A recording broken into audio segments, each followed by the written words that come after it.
Hola, you guys. This is Sincere Me 12 here, and I am making some nachos. I just wanted to share my homemade nachos with you. It's funny because I saw one of the girls that I subscribed to, Charlotte or Crawling Web. I saw her doing nachos, and I've been in the mood for nachos ever since. So I got my stuff to do my nachos. My nachos are very simple. I'm starting to brown the ground beef, and I love my Pampered Chef meat chopper.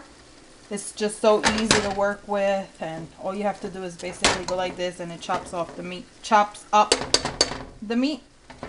So I'm gonna let that brown for a little bit, and then we'll be back to show you the rest. Okay, you guys, so the meat is nice and perfectly browned. Drained whatever fat was in the pot, and now that it's brown, you hear it sizzling. We're going to add two things. We're going to add 2/3 cups of water, and we're going to add the Ortega, or actually this is Old El Paso original taco seasoning mix. I usually make my own mix, but these are my easy tacos, so the more help I can get, the better. Now the water, and just mix it together, and you're just gonna let it cook for 3 to 4 minutes until the sauce gets all nice and thick. And as you can see, the meat got a little orangey, and that's the color you're going for. So we're just going to let this simmer for a little bit. You usually use a skillet, but this is what I had at hand, and I like it because it's non-stick. So we'll be back with the rest of the process. Alright, while that meat sizzles away and gets nice and thick, we're going to go over to the chopping block, and my son is helping me cut up some tomatoes, or dice up some tomatoes. So we're dicing up 2 tomatoes because I love my nachos with tomatoes. So as you can see,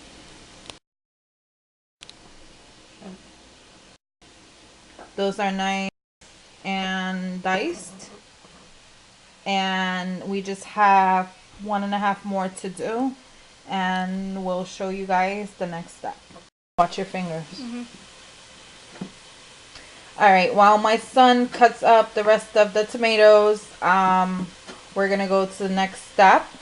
And just, FYI parents, if your kids are chopping tomatoes with you, make sure that they, or anything that they're chopping, that they know the rules of the knife.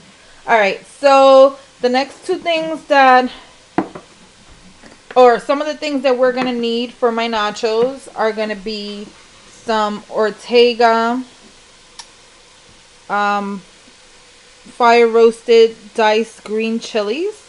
I could have done this myself, but it would have taken longer to fire roast them and then chop them up. So we're going to use this. Some Tostitos queso medium.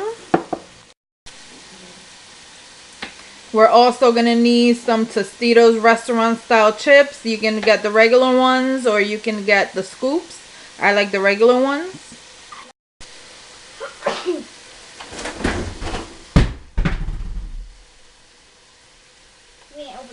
You're also going to need shredded cheese, and I'm going to use the Stop and Shop brand 4-cheese Mexican blend, and also my favorite, some sour cream, and this one is from Breckstones.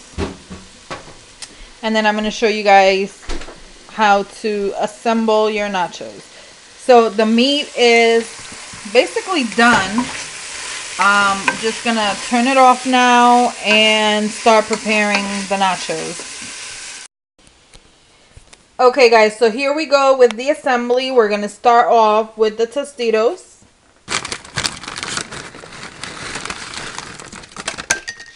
And you can put as much or as little chips as you want.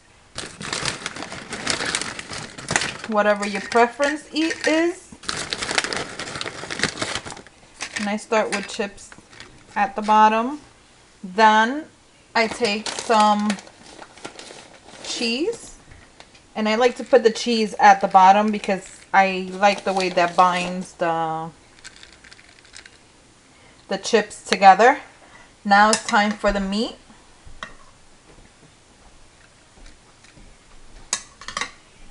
And I usually just put my meat in the middle. Okay. Now, my son doesn't want tomatoes, so we're not going to do the tomatoes. But I will show you how I do my plate as well. He wants some chilies. So let's put some chiles in there.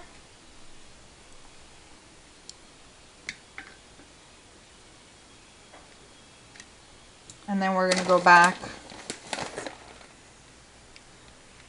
and put more cheese. And then we're just going to place that in the microwave. You can do the oven, but this is the easy nachos. So I'm going to place them in the microwave and then prepare mine so you guys can see. Alright, so we're going to start my plate. Again, some meat on there. I love ground beef, so I always go for extra ground beef. You can do this with chicken or whatever you prefer. I put his plate in the microwave for 45 seconds, by the way, so that it can cook. I didn't put cheese in the bottom of mine because I forgot, but I usually do. Now, let me just throw some more cheese on top of here. I like my nachos very cheesy. It's the point of nachos, you know, the cheesier the better. Alright, so we're going to do that. Then I'm just going to take a little bit of the cheese sauce, put it on top. And I say a little bit because when it melts, it's going to go all over the place. I prefer tomatoes, so I'm going to put a lot of tomatoes on mine. I just love the way the tomatoes taste on my nachos.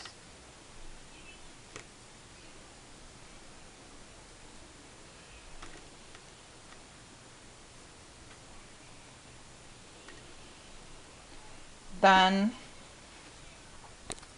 maybe just put a few chilies in here. Not too many. Just a few. And some more cheese. You know we're breaking diet today when we're doing this. And this is going to go into the microwave, and let me show you my son's. So that's what his nachos look like. He's very, very plain, but that's how he likes it. And I will show you mine in a second. And here we go, guys. My nachos masterpiece. As you can see, I put some sour cream on top just to top it off, and they're done. So they're very easy to make and yummy. So hope you enjoyed it, and let me know if you guys want to see more videos like this. Talk to you guys later. Besos.